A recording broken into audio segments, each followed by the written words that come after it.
Hello, and welcome back to the Art of Lost and Found podcast.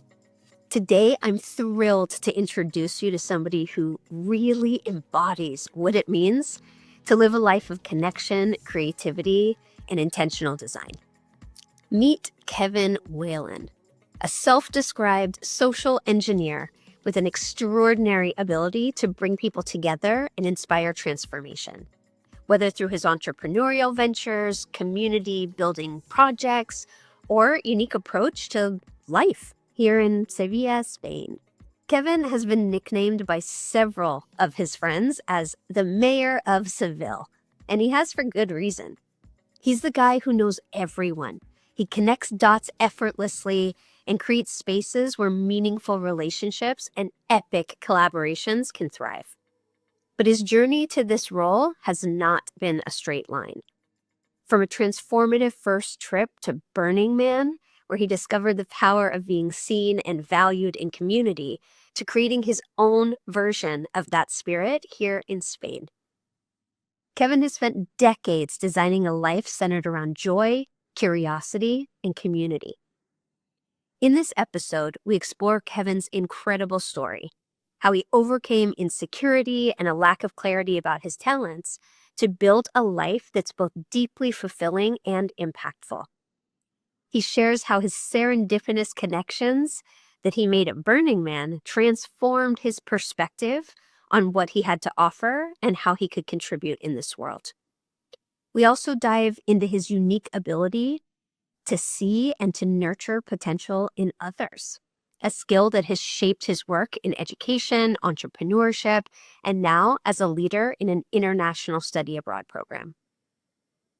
Kevin's insights are inspiring, practical, and refreshingly real. He talks about the magic of showing up, how taking action, even when you feel unworthy or insecure, can lead to serendipities that change your life. He also shares the importance of aligning your passions with your projects, and why designing your life around relationships and experiences rather than titles and things leads to true abundance.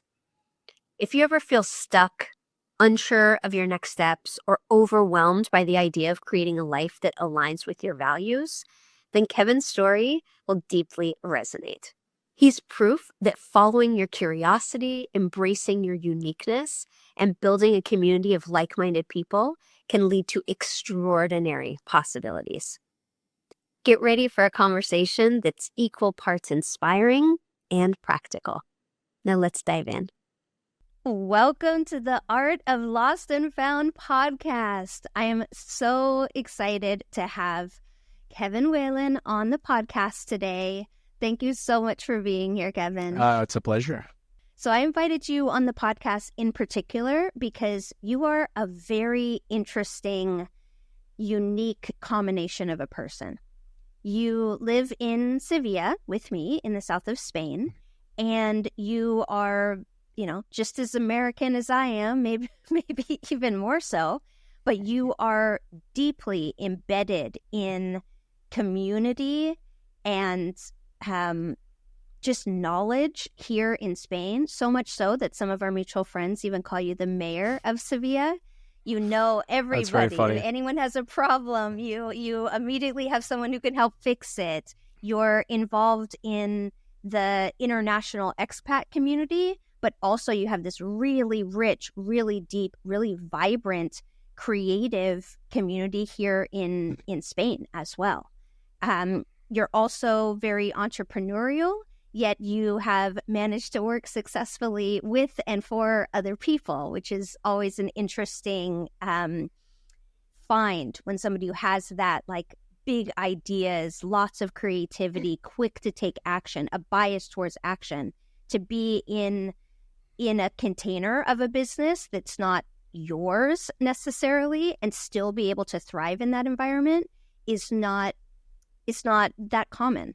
So I felt like you had a lot of interesting perspective and experiences to add to this conversation about creativity, life design, and really just making dreams real. Well, I appreciate that that introduction. I've never been a person with a very high self-esteem, so hearing good things about me like that is kind of embarrassing. So I'm still recovering from that, but I think that'll probably resonate with a lot of people who have been on your podcast before, and also people listening. I think self-esteem when you're not exactly sure what you want to do and what direction you want to go and where your talents lie. It's very hard to have a high self-worth or a high self-concept. But I think tying together everything you just said, I always tell the story. For me, I went to Burning Man for the first time in 2007, and that was like an absolutely seminal experience. And I definitely didn't, it wasn't like a, find Jesus kind of moment, but it kind of was in retrospect, in the sense that it was a very slow process. And I went back. I actually have gone back every year since. I've never missed a year since I discovered it. But one of the things I realized when I went there very lost with a friend. We were horribly unprepared. We had a very, very, very difficult first 4 days.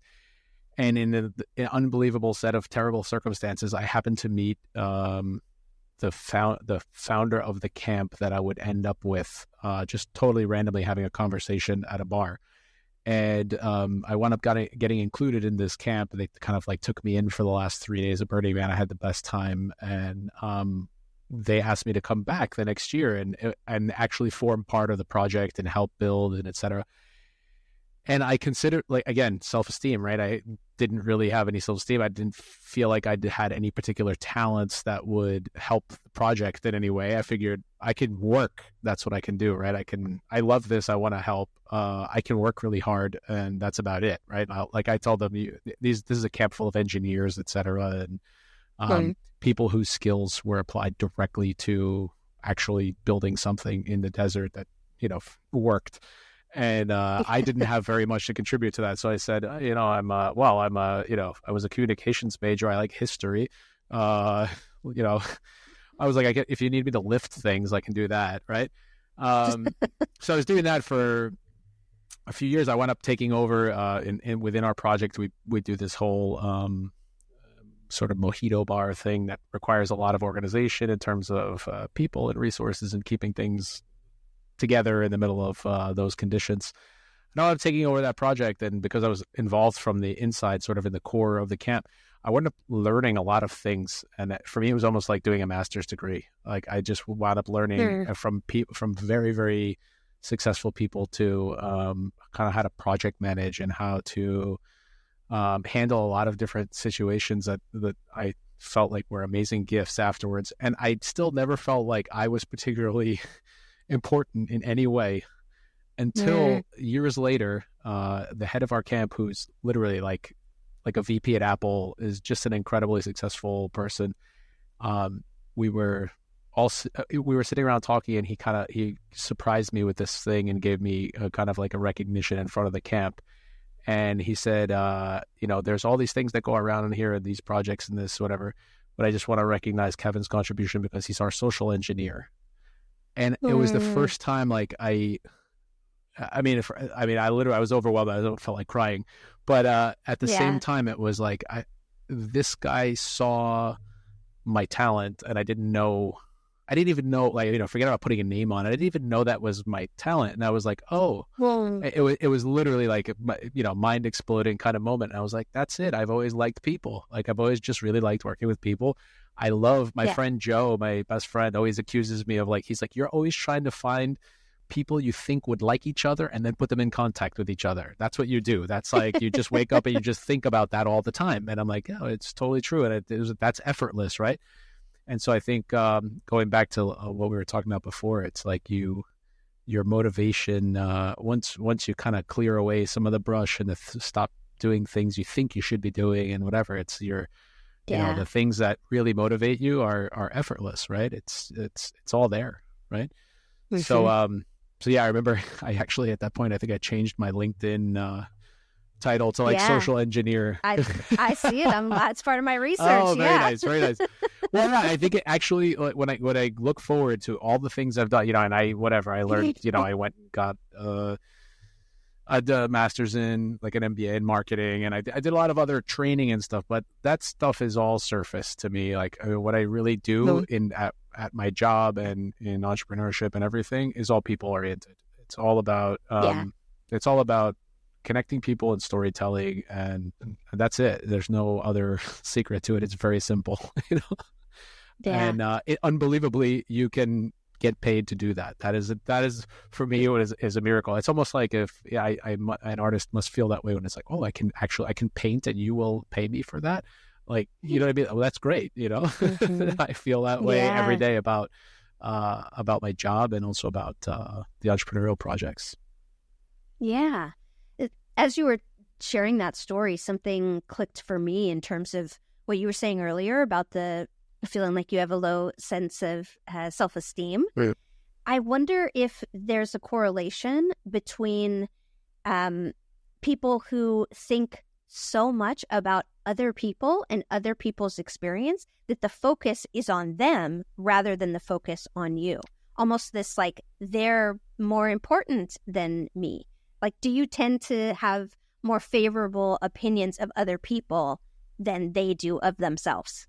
Or have more favorable opinions of them than you do of yourself? It's like a focus on the community and other people versus this like obsessive self-focus. Yeah, and I'm sure that's true. And then there's also a part where I think until, you know, especially when you're particularly lost, as I was completely in my 20s, I think it's easy to, I naturally like people, and I like knowing about them. I like knowing their stories, etc. And I think it's very easy to say like, oh, I wish I was more like that person in this way. I wish I was more than this person, etc. And just kind of, you know, which is fine, but it's hard to value yourself until you kind of find some validation that the world validates in some way your way, your vision, your things, your talents, you know. 100%. And being in that position where you can do that for other people, I think is really interesting, because I'm seeing that also as a thorough line of this moment that was so important and precious for you, when that other person saw and recognized you and took some type of public action to acknowledge and express that. In a lot of the work that you're doing now, you're playing that role for so many other people. Right? With the work that you're doing with the interns, with the marketing, with all of these other things that we will get into later in the conversation around this, like identifying what their strengths are and then doing everything you can to just continuously prop them up and support them in being able to embody that. Absolutely. And I think the company I work for, just a background, I work for a company called CA Kappa, and we're sort of a international study abroad program, and I work within a particular strand, which is in the career and internships. And so this is it depends on the country, et cetera, but in general, it's a very difficult situation. We're talking about undergraduates who go to do their semester abroad, and you know, the typical undergraduate who does the semester abroad is usually, in most cases, looking to go have a good time, explore a place, and travel a lot, etc. The ones that come to my particular strand are the sort of overachievers who, I'm going to go abroad and now I'm also going to work 20 hours a week, you know, without pay, in a company, and I'm going to do it in Spain. I'm going to do it in a different language, and that's very difficult. It requires, you know, not only a certain type of person, but a lot of dedication, and they generally need a lot of assistance while they're abroad, because it's a difficult experience, and they tend to triumph in a way that's it's just great to watch. It's great to see somebody finish the program and they're about to leave and they just are on top of the world, like I did it, you know.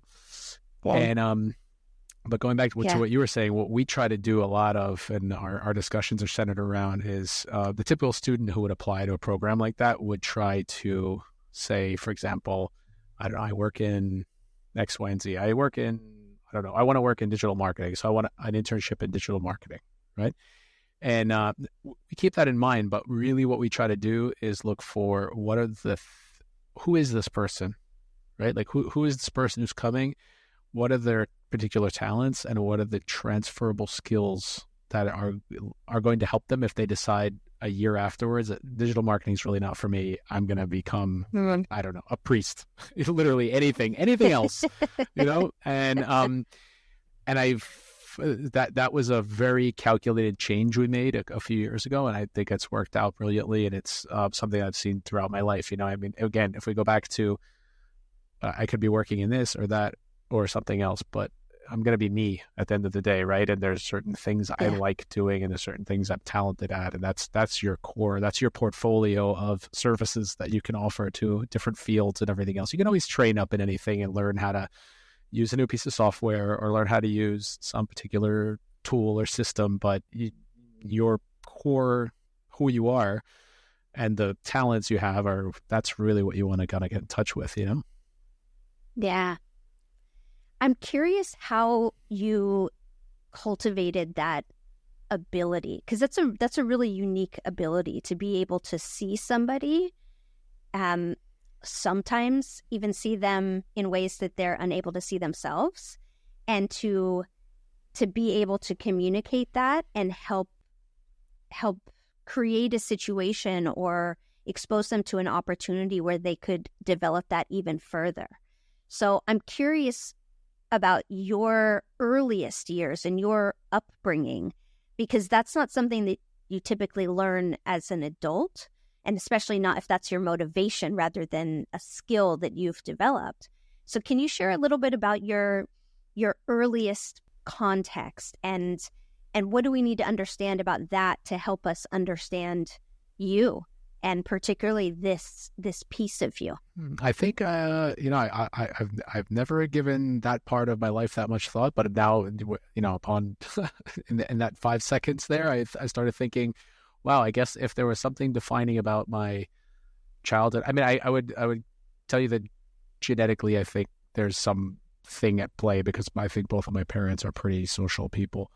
I actually tell everyone all the time, I don't think I learned anything particular from my father except for how to socialize. My father is unbelievable socializer, and he literally has like a 5th grade education because of life circumstances, etc. So there wasn't a lot more that was transferred, but again, a really important thing was so.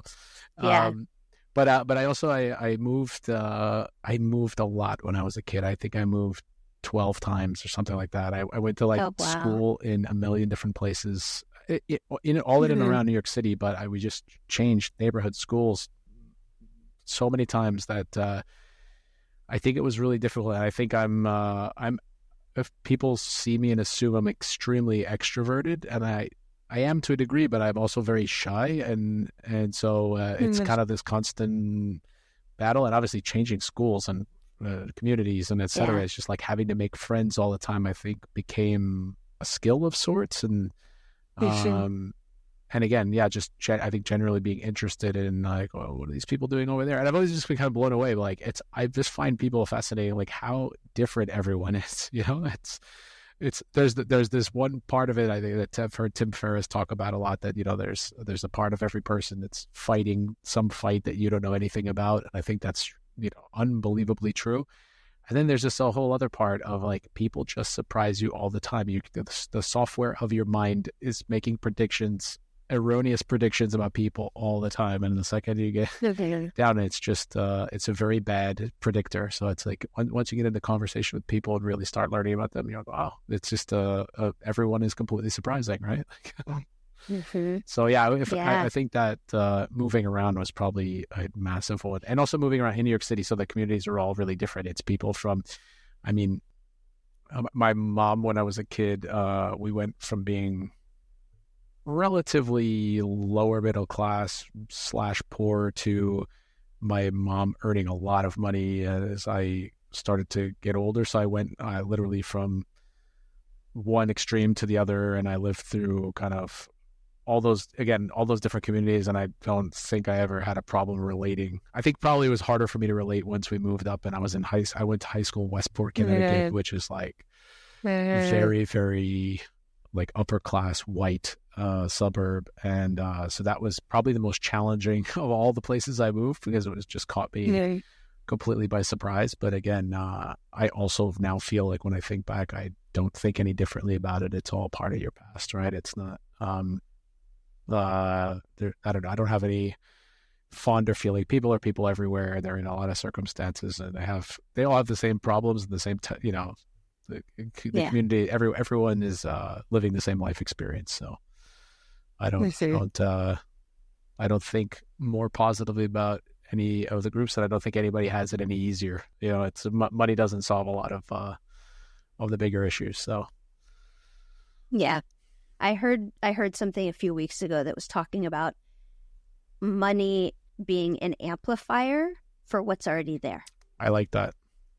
So if you're in scarcity, if you're, more isolationist, if you don't believe that people are inherently good and that they're threatening, you're going to use that money to build a bigger house and a taller fence, right? But if you're somebody who has that deep love and connection with people and humanity, and you can access that compassion and empathy in a variety of different instances, and you get money, you're going to build a longer table, right? You're going to pay for Glitterman. You're going to do something that really brings people together in celebration of that.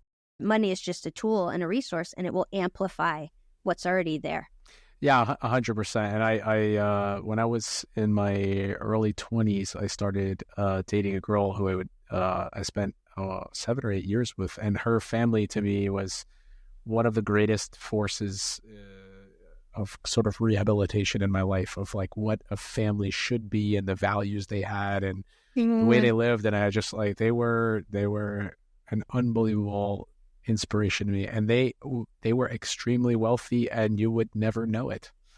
I mean, you would know it maybe because of the house they lived in, but you wouldn't know it because they were not they did not spend tons of money. They spent all their time reading and playing instruments and art and dance and so many other things, and there was nothing ostentatious about their behavior or life. And I just it was such a model of this is success.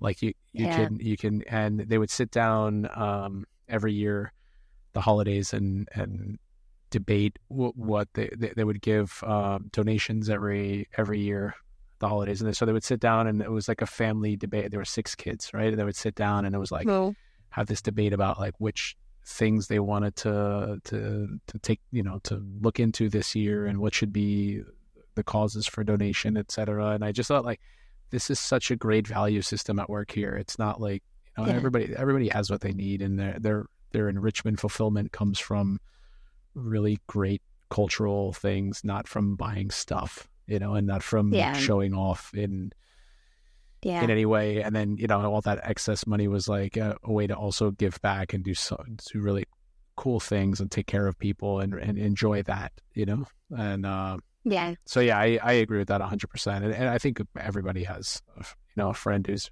made too much money and done the wrong things with it. And also in that generosity, I always think for me, the greatest feeling was getting to a point where you don't have to think about money ever. It's just not on your mind, what the price of things are. And so, and the fact that I don't know what the balance is, but I'm the worst. I just always treat everybody to everything. I love going out and just picking up tabs and whatever, and I just do that all the time. And I probably spend way too much money on that, but it brings me a tremendous joy to just do that all the time, and to not think about it. It's that's the real value of money, right? Is the freedom. Yeah, and it's a way to demonstrate your character too, because you did that with me at least Really? once, probably twice. Yeah, and it was just a coffee. It wasn't anything extravagant, or it doesn't make a difference in my life that nice. I didn't put out the money. It's just an act of kindness and generosity. And one time you did it, I didn't even know you did it. I went to pay, and they're oh, Kevin already paid. I'm what? When? So when you were in the bathroom, or there was something I didn't even notice it, and you just walked out. It wasn't for the acknowledgement of, oh wow, thank you so much, Kevin. It felt it really was from this place of this is just what I do. Yeah. This is part of my energy. My wife has had to talk to me about this, about I know you love doing that. and it's not about keeping it coffee. Yeah, no, it's not even about the money. She's like, I think there are some people who it makes uncomfortable because they feel like perhaps now they have to do something, or a reciprocity. Yeah, there's a reciprocity, et cetera. And I was like, I think my wife's great at that, at like giving me the counterbalance. But I'm like, I'm like, oh, I never even considered that. You know what I mean? Like for me, it's just like I just like doing that. There's a guy who works a couple doors down who I've noticed is exactly the same with his time, and I think that's amazing. You know, it's everybody's most precious resource is time, and when you have a problem or you need to discuss something, you're looking for a particular solution, if somebody can just stop and give you their time, I think that's the most unbelievable gift, and that's the most vibrant expression of generosity I've seen.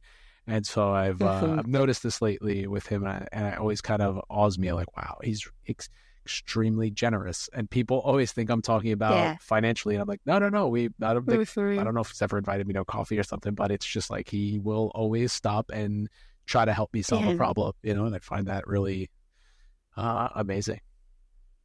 I think the energy that you put out there is the energy that you attract, right? If you're showing up with generosity and openness, chances are you're going to have other people meet you in that same energy. I remember even when I met you for the first time, because, you know, not to embarrass you again, but your reputation precedes you. Like the way that I was introduced to you. What is that reputation? I'm very curious about this. that you're very interconnected, community focused, generous, and active in a lot of projects.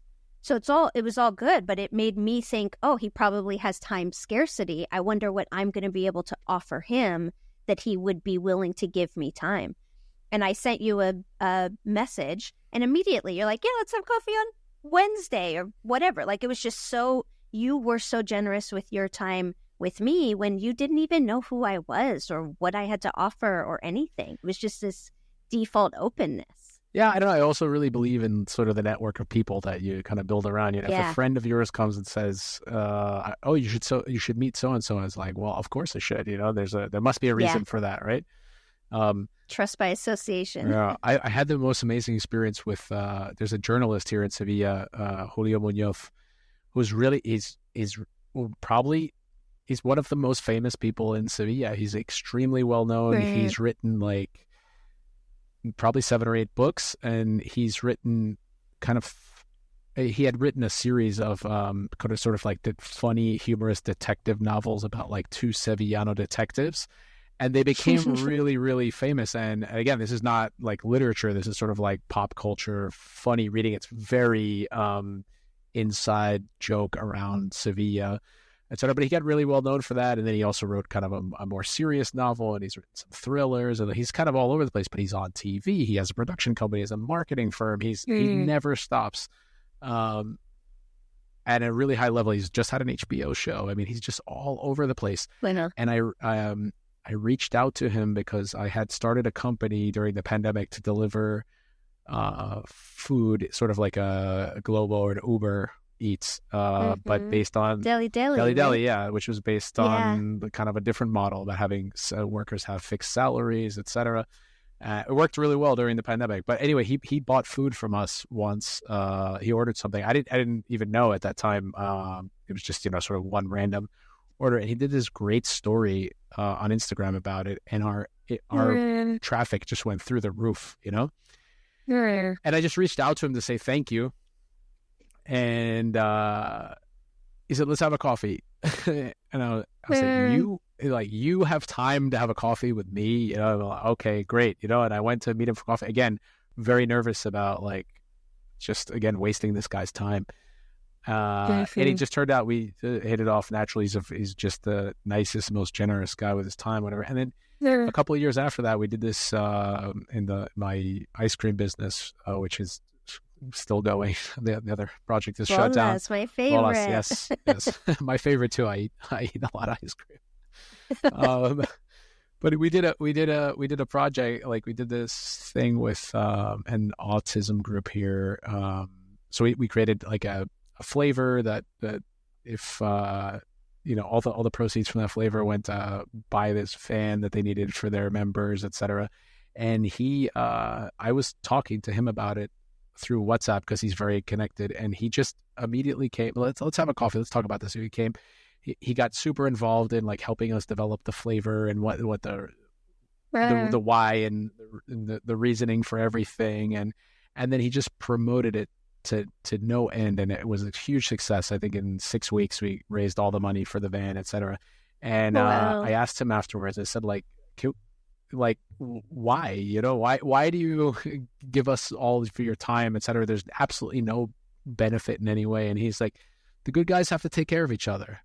And I love that sentence. It was like, I talk about putting it out there. It's like, it's almost when two people are in a conversation and someone can kind of impose their frame, and it's imposing like this frame of like of just of values and goodwill and everything else, but upon broader society. It's like, I'm just gonna be strongly project my vision out into the world.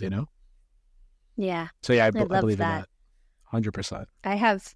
I've had people who've done similar things for me, and whenever I find myself in that position and talk with them, almost all of them say, just pay it forward. Yeah. It's the same kind of energy of like, yeah, keep it going. It's good, right? Keep it going. Yeah. Like, you have a responsibility in this too. Not to me, but to like the universe. Like, pay it forward. Yeah, no, I honestly, like, I think that's the foundation, that sensation or that feeling, that's probably the foundation of all major religions. It's, it's just it's a part of basic human philosophy, right? Yeah. About what is a good life and how to live a good life and how to, build a better world around you. 100%. I have no doubt about that. A lot of the listeners of this podcast are creative people who want to do something to make the world a better place, to contribute their art, to lend their skills to projects that really matter. But they tend to be dealing with a few different things that I think you can probably relate to and hopefully speak to. One is what you mentioned at the beginning of the podcast, which was around this insecurity of, what do I really have to offer here?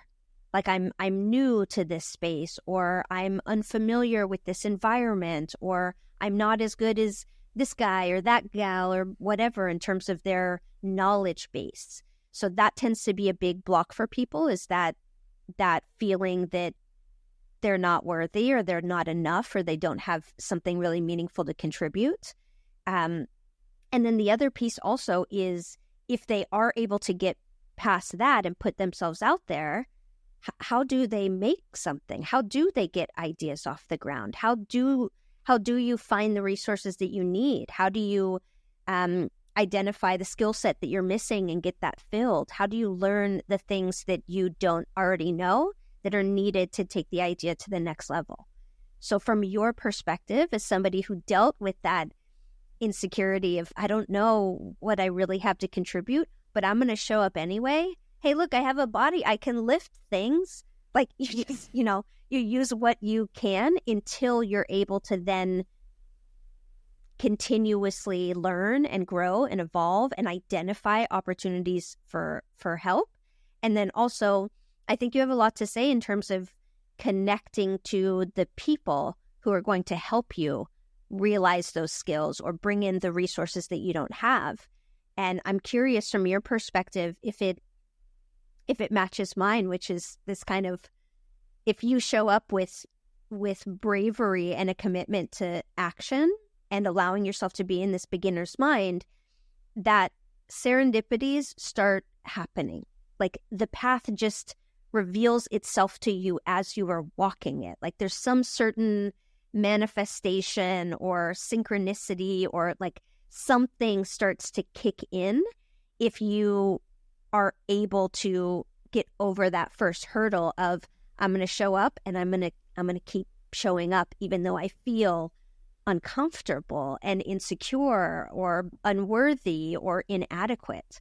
So can you share a little bit? I'd love to hear just your general thoughts on that, but also your story of how you got from that insecure, I just had an awful time at Burning Man and in the playa just like came for me. And then the second half of that experience, from that point of you like starting to tap into that to then being one of, from my perspective, one of the clearest like life designers and abundance manifestors that I've witnessed. Wow. See, I'm embarrassed. I'm embarrassed with the question. You know, um, Start with your insecurity. Yeah, That's your safe space. No. Here we are. I'm back. Uh, yeah. No, I think I was completely lost. I think I figured out the one thing I figured out that I liked being around people. I wanted to work with people, and I didn't want to work in an isolated way, right? And so I sort of drifted towards, after taking literally every grad school path I took the LSATs, the GMATs business school exam. I don't know, I took everything. And then after taking those exams and studying them for months, decided I didn't want to do that. That was kind of my thing for a while. And then I said, you know, I'm going to go in the direction of education because I like people, and I think I like trying to explain things or help people understand things. So I'll try that. And I went and got a master's in education. So I did a year in a very tough school in Southern Connecticut as part of my master's program. And while I was doing that, that took like every ounce of strength because it was really difficult to go to work every day. It's difficult when you start going to work every day and you have to get up every morning and do the whole adult thing.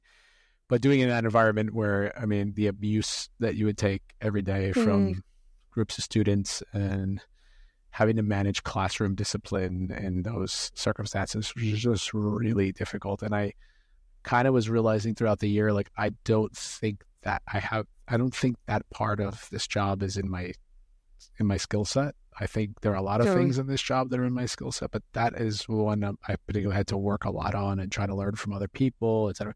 I was just completely exhausted by the end of that year. And that coincided with the time my girlfriend at the time and I were talking about going to Spain.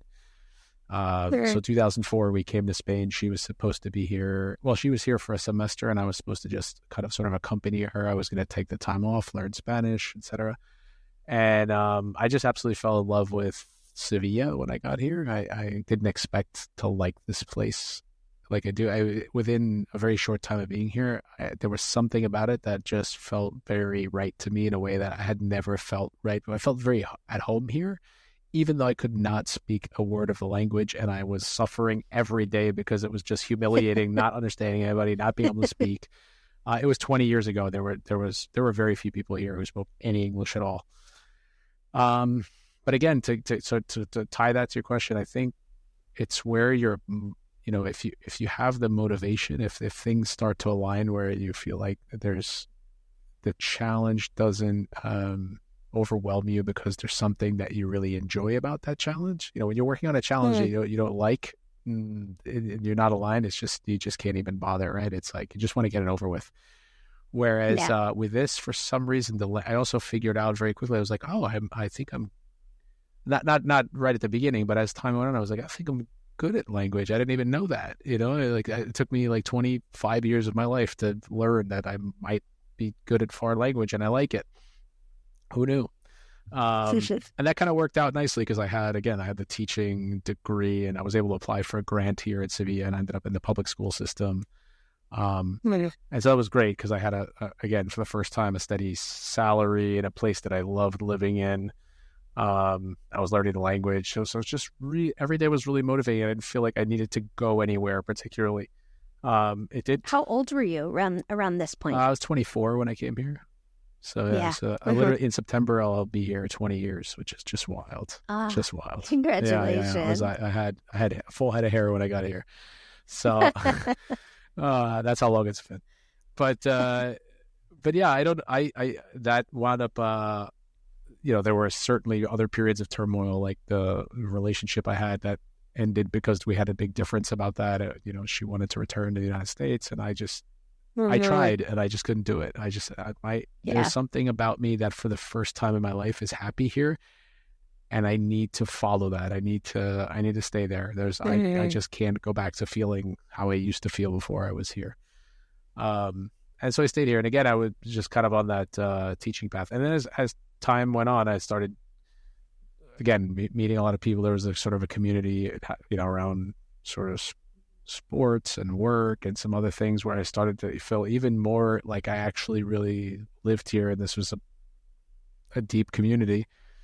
And I got to do other things. And then I started, once my language skills were good enough, I started getting into some business projects. And again, I with the motivation, just work. For example, I played hockey since I was a kid. And when I got here, I saw a sign like the first day, and I couldn't read, that had a picture of a hockey player on it. So I followed it to an address, and there were people playing inline hockey there. And I was, oh, great. They're like, I literally never expected this to exist.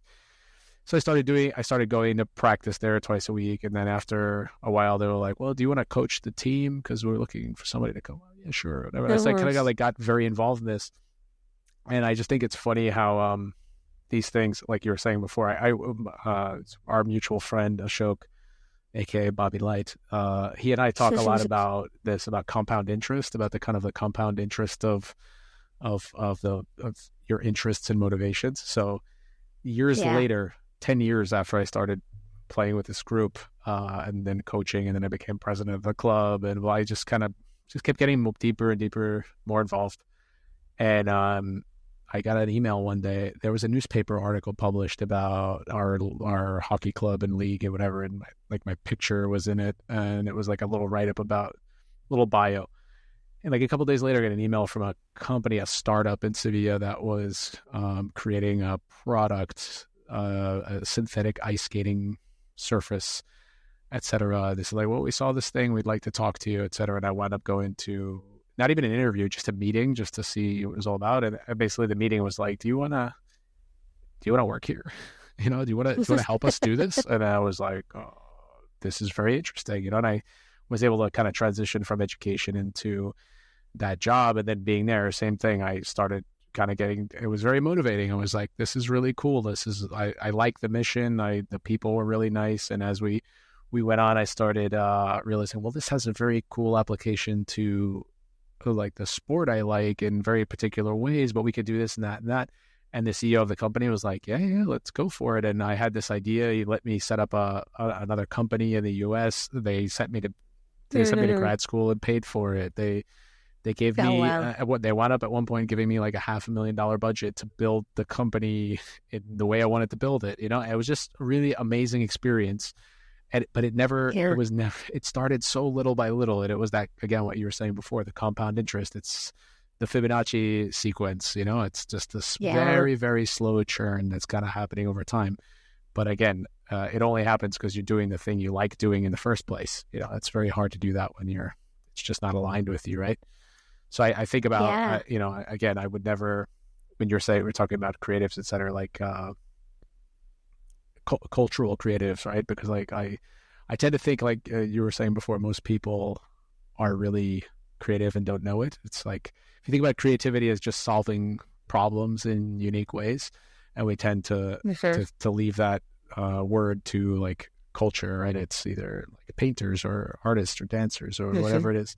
And a lot of people are doing that. And entrepreneurship is the ultimate arena for the non-cultural creative, right? If you want to go and solve problems and just deal with problems every day and try to figure out out-of-the-box solutions for them, that's the area, right?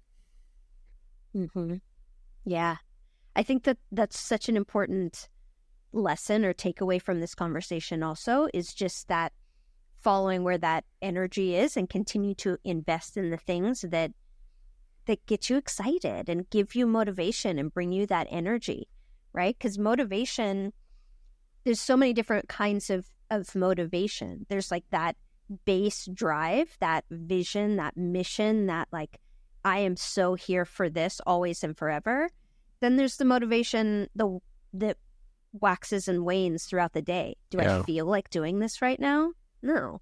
And some motivation has higher importance and relevance than others.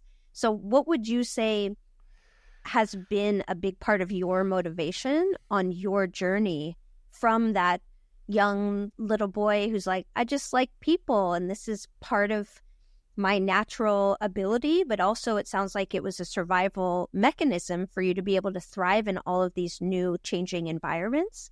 What would you say from that point to what you're doing now is motivating you? Is that like undercurrent that is driving you in that direction and allowing you to make decisions like, yeah, done with the education thing. Like, I'm ready to try this hockey startup, because another problem that a lot of creative people face is decision-making and commitment when you want something both because you're multi-passionate.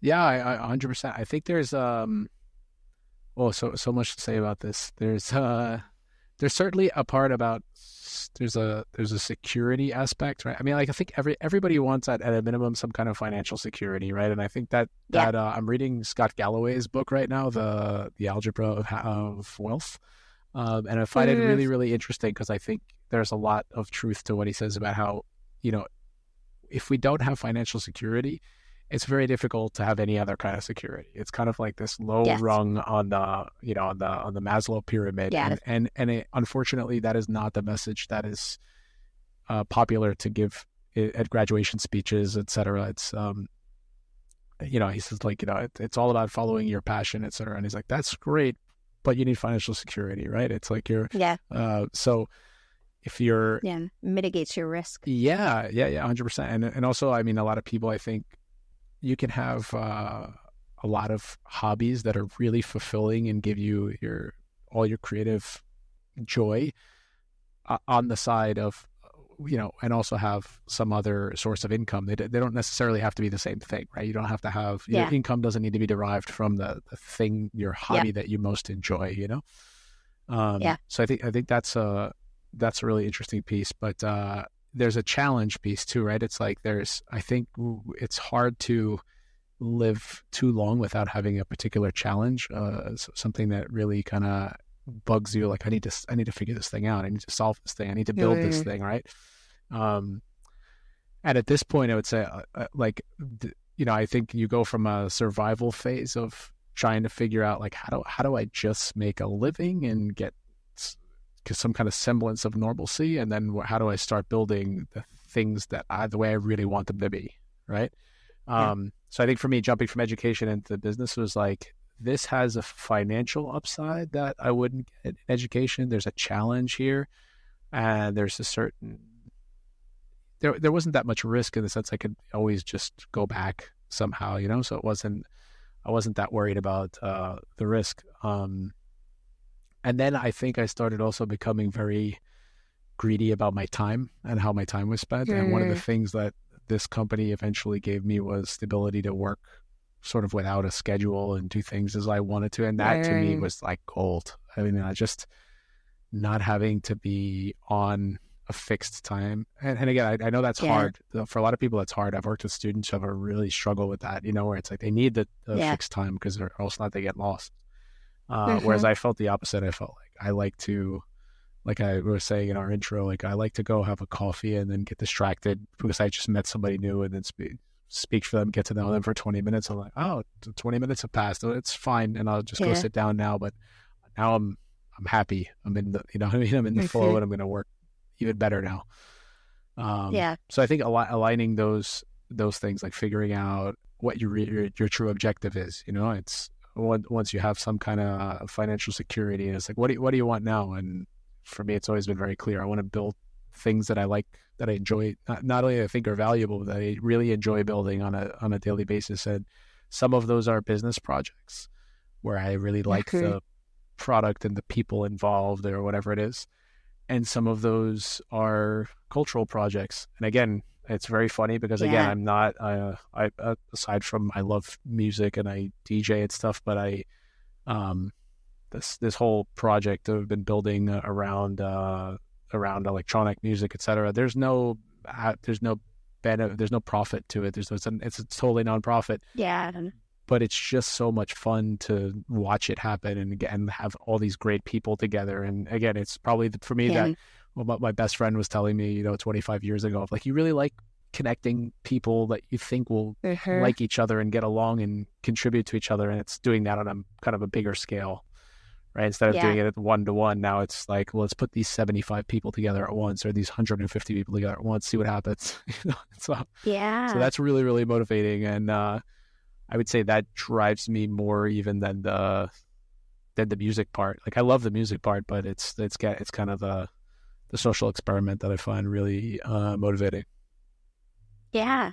So can you share a little bit more about that? Like, how did you get from your first experience with Burning Man, falling in love with Burning Man, having that commitment to essentially creating your own version of this, the same energy or same vibe of community, but here locally in Spain with this international group of people that you've somehow magically, part intentionally, part unintentionally Totally. curated?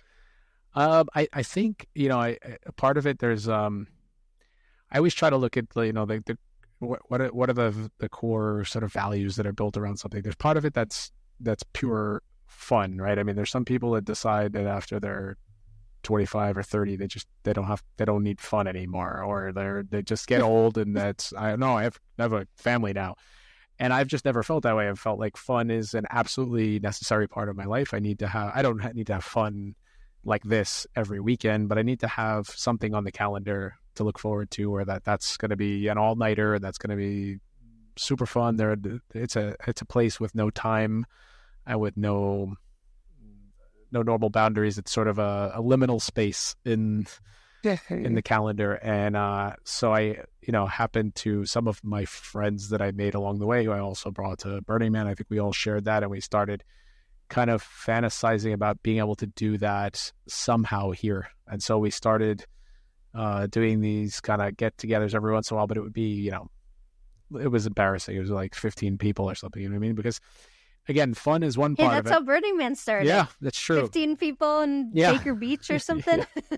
I've actually lately started to look into a lot of Larry Harvey, who was one of the founders of Burning Man. He has a lot of unbelievable things to say about that, and he just passed away a few years ago. But I find he has a lot of interviews and quotes that are just absolutely mind blowing. Like, wow, what a thinker and sort of philosopher, right? I wish I had discovered those earlier, but yeah. So what makes, to me, Burning Man special is, so the fun is one piece, but I mean, there's fun being had all over the place. But how do you have fun in a way that's meaningful, right? And that's the really hard part. I mean, like, you can go have fun out the street, in the bar. You can go to any music festival you want to get. There's just fun is everywhere. But what is it about this type of fun? And so there's a part of it that's where there's creativity involved. And so, for example, for all the things we do, we have a big group of people who's kind of building the thing, and they all have roles, and they work on teams to put things together. And that so that's one core piece of it.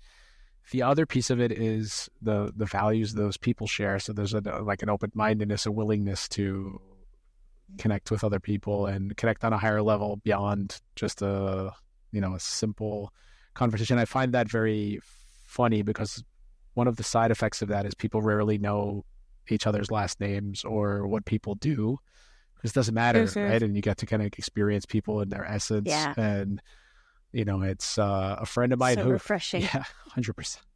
A friend of mine who joined us this year said, I was blown away. He was like, I'm sitting down at this table, I was talking to all these people, and I'd see this guy as this caricature of X, Y, and Z, and this other person as it's super apple. And then I realized, like, I think everyone at the table was a doctor of some kind, and my mind was blown because it just kind of happened randomly, and it's like I would never in a million years assume that, and it's just like, and it's also totally unnecessary. You just don't need to know that, So I think joining those things together.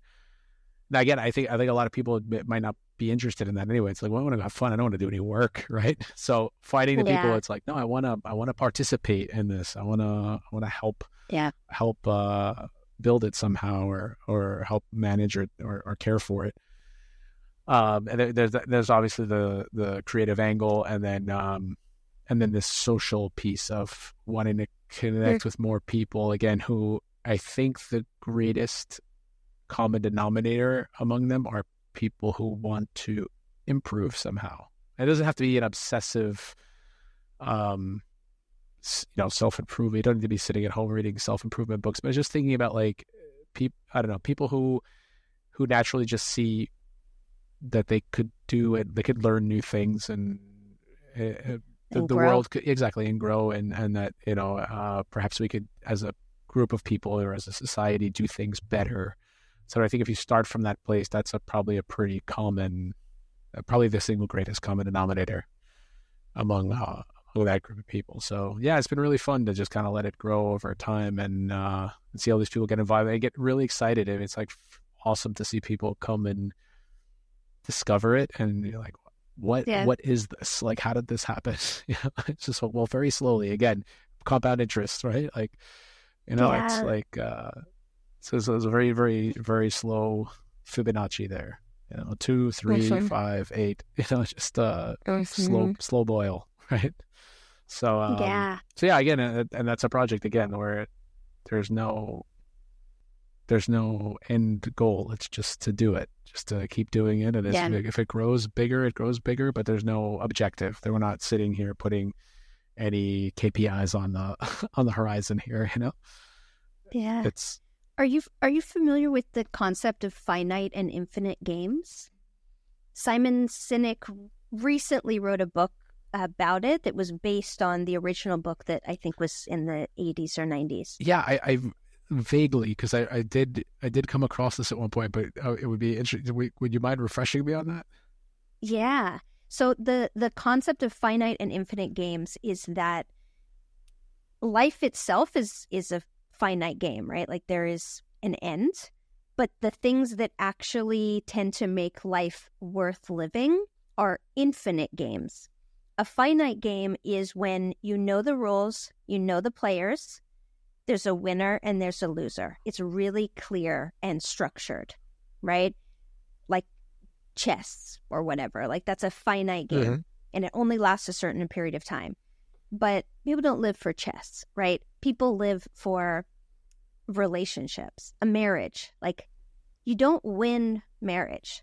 Like there's no winning or losing marriage. The goal is to keep staying married, right? It's an infinite game. It goes all the way to the end. A career, it's not about reaching this certain level or a certain amount of money or title or something like that where it's like, okay, done, right? It's to keep growing and evolving and contributing. Health is an infinite game. You don't like get healthy and check that box off and be like, okay, good, done with that now. Like it's an ongoing thing. It's an infinite game. So the concept of this is to be aware of which game you're playing and why, right? If you're getting an MBA, that's a finite game. Like you know what your end goal is with that. But are you doing that within a larger infinite game because you want to skill up and evolve so that you can express more of your ideas and grow your business and impact more people? Like understanding where are you at in that dynamic and what is motivating you. And something that I'm taking away from all of our conversations, but this one in particular, is that you seem to place a really high value on relationships and experiences, so much more than things or assets or achievements or titles or any of these types of things, right? You're referring to yourself as a social engineer, but if I called you, the master connector of Sevilla, you would be probably uncomfortable. Yeah, like, very. No, I'm not. Yeah. Right? So it's not like that thing of like, he nailed it, he's the best one. You're like, no, I'm just part of something. I'm part of a social experiment or experience. And it sounds like a lot of your motivation is for joy and for connection and for intimacy and creative expression. And I'm going to say joy again because I'm thinking about it from a different perspective of music and embodiment and, just all of the things that are in that particular space that are difficult to quantify. You can't buy them. You can only experience them within a community that is safe enough and joyful enough that you feel like you can be that version of yourself, that you can let your childlike curiosity and sense of play and willingness to help or suspend disbelief, all of these types of things that create the most epic of experiences. It seems to me like you've designed your life to be more supportive of having those types of experiences than having the things, the titles, the finite things in life. Yeah, that's I'd love to brush up on that concept, because that sounds 100% on. I mean, that's exactly what I mean. I love the distinction in general, because I just always felt like that. I've never been a person to do like, if I just need to do this to get that, I'm really bored. I find it really empty and really boring. And even with things like investments or et cetera, it's like I've invested in things when I really believe in the product and the process. And I'm involved in a project right now, for example, that I invested with some business acumen about the market and the product and its usefulness and et cetera. But I really invested because I believed a lot in the person who was carrying out the project, and his experience, his good experience and his bad experience, and who he really was and how talented he is. And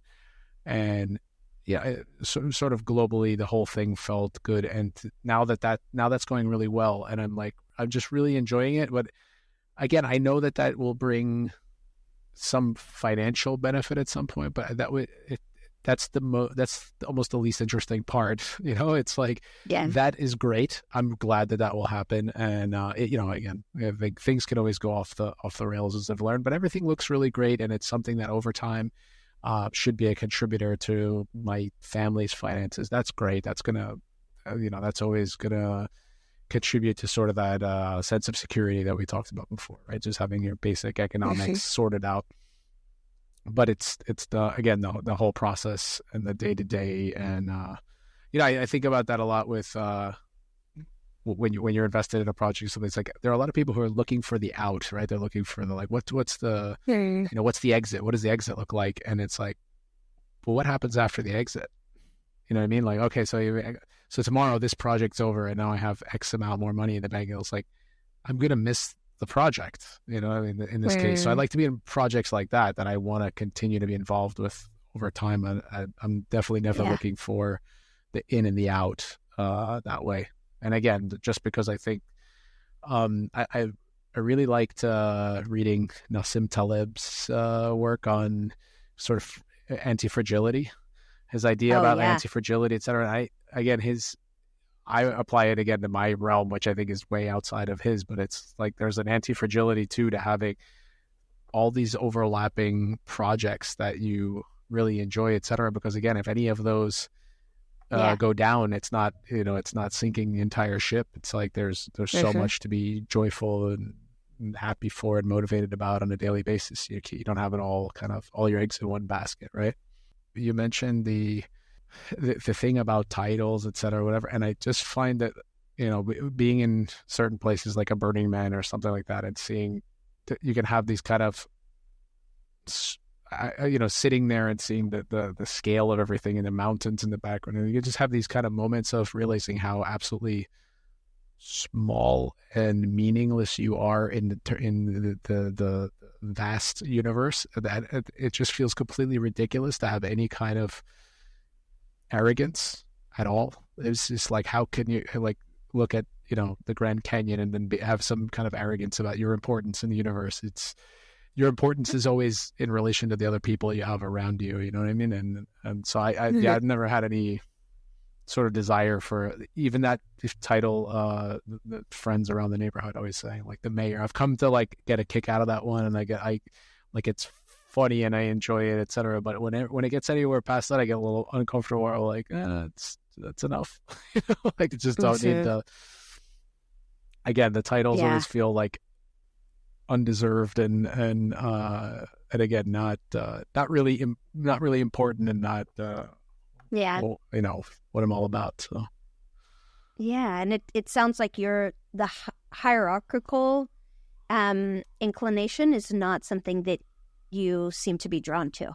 It seems like it's much more of a horizontal, like, how can we create these nodes? How can we create these networks rather than creating hierarchies? Yeah, absolutely. And I think that's That's a big thing that prevents a lot of people from moving forward, because they think that they need some type of permission from somebody higher up the hierarchy. Yeah. And I think a big part of where I've seen success and most of the conversations that I have with people, it's all about wayfinding. It's about navigating unfamiliar territories and being open and being humble, but also being committed to learning. And then if you do that enough, if you're in those environments enough, then you meet people, you learn things, you have insights. Like, this type of intentional life design doesn't come from thinking and planning and making a strategy and then moving into execution, right? Insights come from taking action. And the money piece can oftentimes be really disorienting and confusing for people. And something I do with my clients when I feel like they're stuck in that place with my coaching clients who are creatives, like trying to crystallize their vision enough to be able to then execute on it, I'll often just remove or neutralize the money piece and say, like, you're getting 100K in your first year, regardless of what you're doing. Like, if that were true, just try this on as a thought experiment. You got 100K. What are you doing? Like, what would you like to be doing? Because 100K, especially for a digital online business, it's not outrageously ambitious. Like, I know a lot of people who are making that, at least, you know, in gross, not necessarily in profit, but in gross, like, not particularly wildly ambitious. So when I tell my clients, if the money was there, one, what would you be doing? And two, what would you do with the money? Like, what's the money for? Because you're not going to, like, walk into your bank account and, like, roll around in dollar bills and, like, feel all warm and cozy. Like, it doesn't have any function as cash, as money. It's more, what does that mean to you? What are you using it for? What is the vision for that? And I imagine for you, you know, with having enough money to support your family, yeah, it's like food and shelter and health, of course, you and everybody else, but then probably experiences, freedom of choice, being able to, you're passionate about this, you're interested in playing piano, like, we can afford to buy you a keyboard or buy you a piano or whatever, but like using that to support passions rather than buy a big house that you can live alone in. No, definitely. And I'm very cautious about, I think it's very easy to get into a habit of acquiring things, and things can be as simple as I have 7 digital streaming subscriptions that I don't use. And I think it's a very good, healthy behavior to be constantly evaluating what you have and whether or not it means anything to you and you use it, and that you're not, wasting in some way, right? Yeah. And then I would say on the other end, like having those time, again, when you get some freedom of time, being able to choose. One of the things you mentioned before that I loved was health. And that was, that's one that's been just insanely important to me for a very long time. And I feel like it's something it's been one of the hardest projects I've had in my life. I think I was a very like naturally overweight person. And I grew up with very bad nutrition because my parents were divorced. My mom did not, my mom worked like crazy. We just ate whatever all the time. And so for me, like nutrition and food, and that's been like a very lifelong struggle and process. And I've learned tons, and I've managed to like learn to manage that really, really well, but also really enjoy that process. Like really, again, having the time in the day, but I just making sure like I'm doing enough of all the different kinds of things I want to be doing to feel good and stay healthy and keep, weight off and eat correctly. And so there's like all these things that come with that. And that's had a tremendous value in my life. You know what I mean? That's something that, obviously will pay dividends as we go on, and I think that's overlooked sometimes. And it's so, for example, if I had another 2 hours in the day that I could take on some other project, but it's going to interfere with my gym habit and this and that, I'm just not willing to give that up. Just not at all. Yeah. I mean, that's like, well, I'm going to make a marginal gain in finance for an absolutely terrible loss in health. No way. Yeah. So Yeah. again, having those pillars very clear, and I think living to learn with, or learning to live with, like, what do you really, again, what you said before, like, what do you really need? You know, and it's like, for me, Yeah. I don't need a bigger, if I live in the same apartment I live in now for the rest of my life, I will be thrilled. I don't need anything else. I don't need to have a bigger house. I just don't. Um, again, there's food and travel and these things that you have to, that's very personal, right? And I think it's Yeah. very important for people to think a lot about that, about what they really, for example, for me, going to Burning Man is a really, really big expense. I have to go from here, from Spain. I have a child. I have to manage that whole situation, has a ton of extra cost, whatever. But like for us, it's an absolute no brainer. It's what we want to do. Mm. So it's built into our budget. And it also is, like you said, with the infinite games, for my wife and I, it's absolutely a fundamental part of our relationship. These experiences, these like dates on the calendar where we have that liminal space for fun, and it's what Yeah. feeds our relationship and like keeps us close. And so that might be 5 nights a year during the year, and then Burning Man where we spend that time together and where it's just the two of us, and that's there's no greater investment in our relationship than that. It's just like 100 across the board, the best use of our time in terms of building an infinite relationship. Yeah. That's beautiful. So as we wrap up this conversation, I have two final questions. Okay. One is there anything that we haven't covered or discussed that feels important and necessary in this conversation?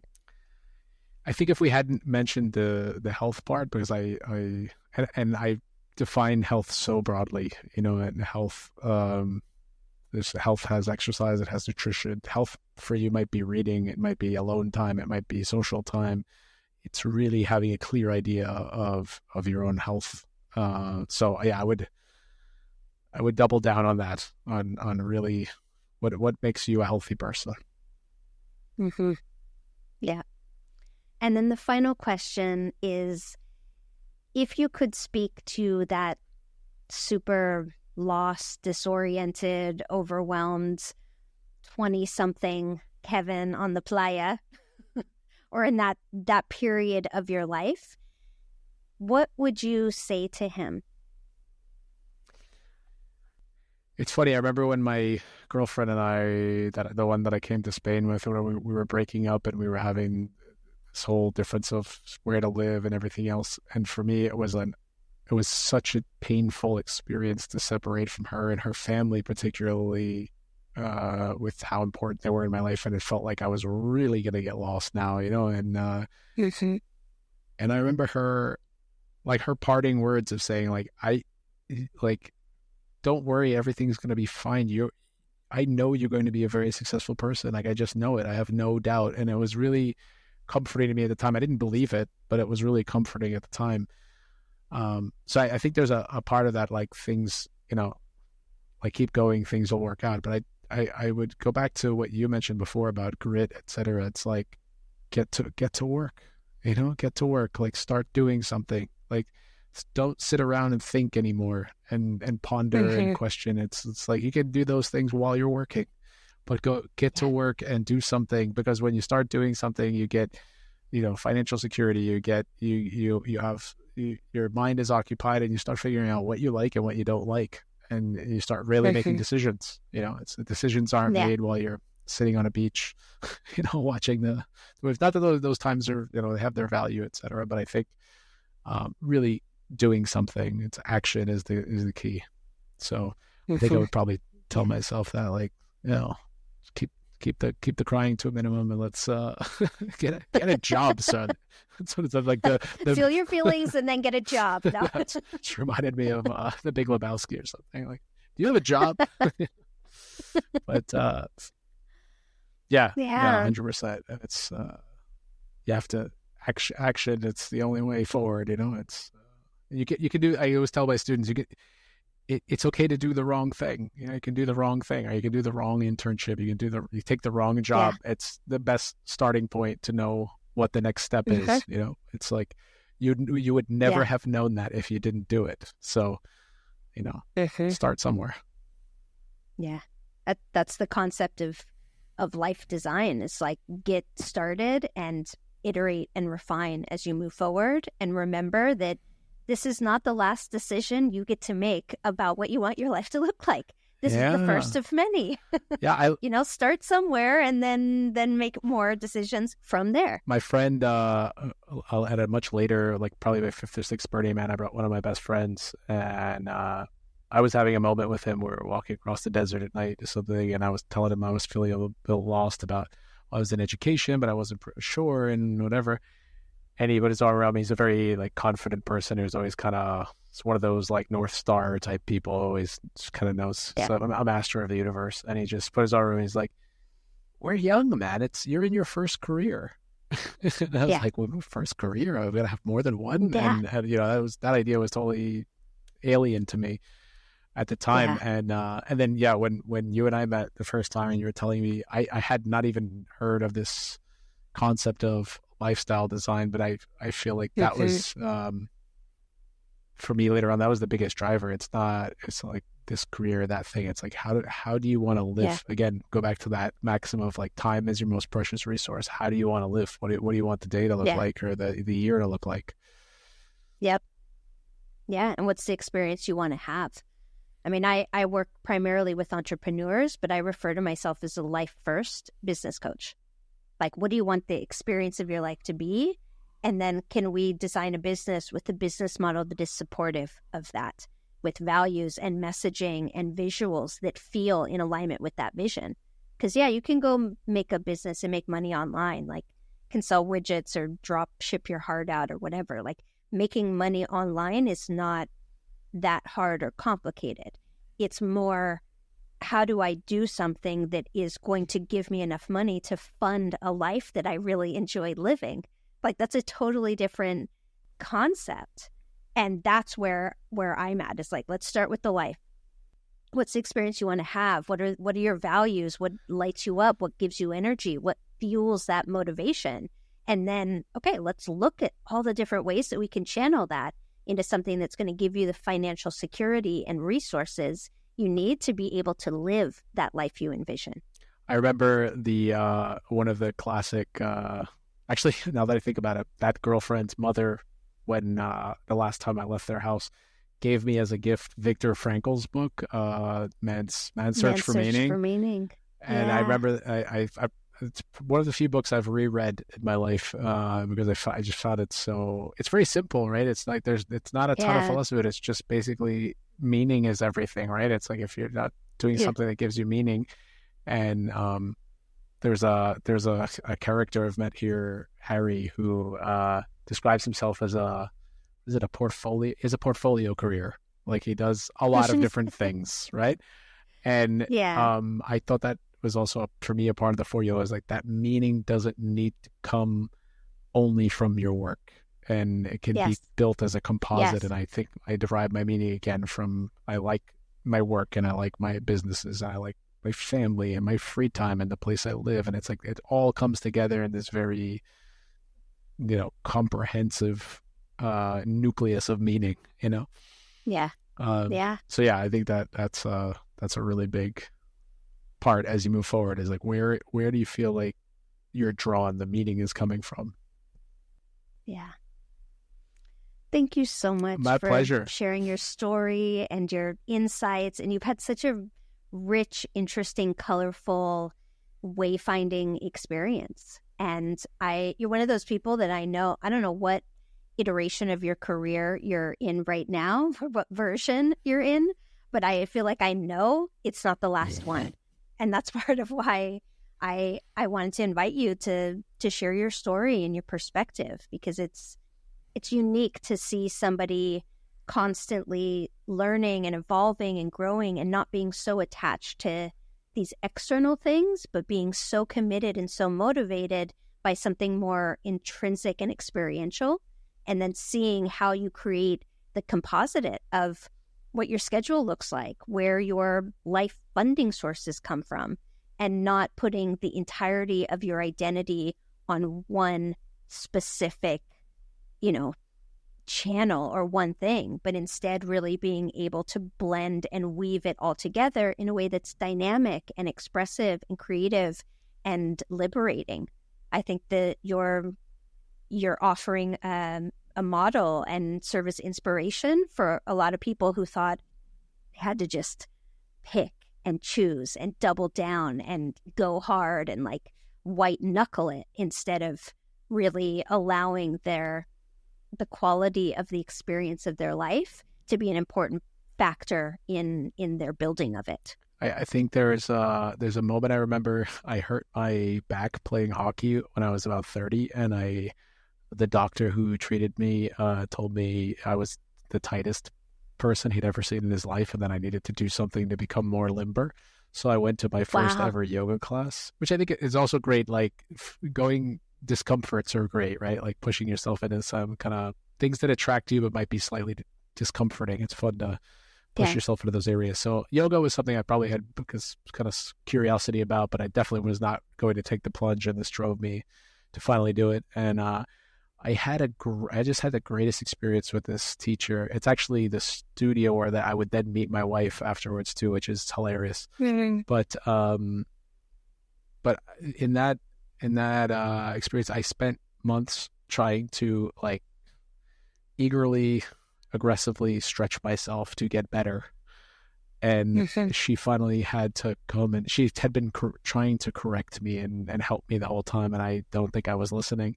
And she finally sat down with me one day and she said, "You're approaching this from a place of determination and ambition and competitive sports where you're gonna again white knuckle it, and I'm gonna get there." And she said, "You have to do this from a place of joy. You have to find the place you can stretch to now. That's the last possible place you get to where it still feels good. And then stay there and then breathe there. And when you do that, you'll get the expansion you're looking for." And this was completely foreign to me at the time. I thought this sounded insane. And as time went on, I found it was a total revolution of mind, and I started to enjoy it in a way that I could never have imagined it. And I just always thought it was a really nice metaphor for all of these things too. It's, career-wise, and it's finding the kind of the place of joy where you can start to expand, right? Outward expansion. So it's beautiful. So I thank you too for, I don't know, listening to me. I didn't think in a million years I had anything to contribute here. So I'm glad that you found the conversation useful. I got this. Absolutely. Yeah. So if other people also found the conversation useful, where would be a good place for them to connect with you or continue to see your journey unfold?